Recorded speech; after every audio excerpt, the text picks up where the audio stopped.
ভোটে আমাদের প্রার্থীকে জয়ী করার আহ্বান জানাতে, আপনাদের সমর্থন চেয়ে যে সভা আজকে এখানে অনুষ্ঠিত হয়েছে, এই সভায় বিভিন্ন বক্তারা বিভিন্ন দিক তুলে যে আলোচনা করেছেন, আমি তাদেরকে প্রদেশ কংগ্রেসের পক্ষ থেকে ধন্যবাদ জ্ঞাপন করছি।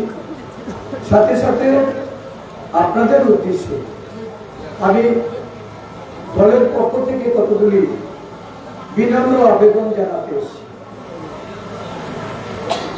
আমি একবারও বলবো না যে আপনার ভোট আপনি সূর্যলাল চাকমাকে দিন।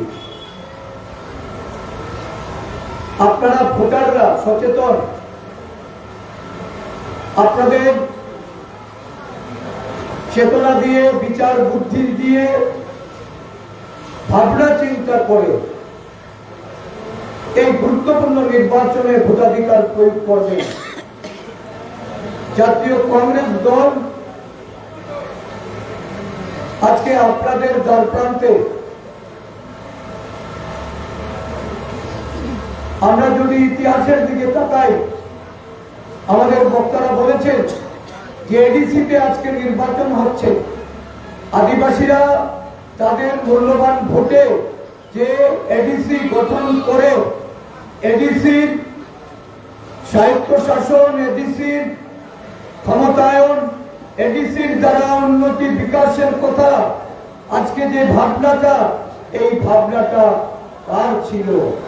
কে আপনাদেরকে এই এডিসি গঠন করার জন্য পার্লামেন্টে আইন সংশোধন করে ষষ্ঠ তফসিল প্রদান করেছিল? ভারতের প্রয়াত প্রধানমন্ত্রী ইন্দিরা গান্ধী। ইন্দিরা গান্ধী ছিলেন জাতীয় কংগ্রেস দলের নেত্রী।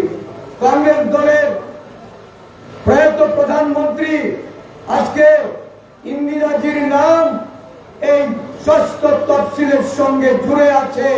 ইন্দিরাজি যদি না দিতেন তাহলে এই রাজ্যে এডিসি হতো না। কংগ্রেস যদি সদিচ্ছা না দেখাতেন তাহলে এই রাজ্যে এডিসি হতো না। কিন্তু অত্যন্ত দুঃখের এবং বেদনার বিষয় যে 4 দশক পেরিয়েও এই এডিসিতে কংগ্রেসের প্রধানমন্ত্রী 1984 সালের 23 আগস্ট সংবিধান সংশোধন করে যে ষষ্ঠ তফসিলে অটোনমাস ডিস্ট্রিক্ট কাউন্সিল ঘোষণা দিয়েছিলেন, এই এডিসিতে একবারও কংগ্রেস শাসনে আসেনি। কংগ্রেসকে এই রাজ্যের আদিবাসী জনগণ এডিসি শাসন করার জন্য ক্ষমতা তুলে দেননি। আমাদের দুঃখ নেই,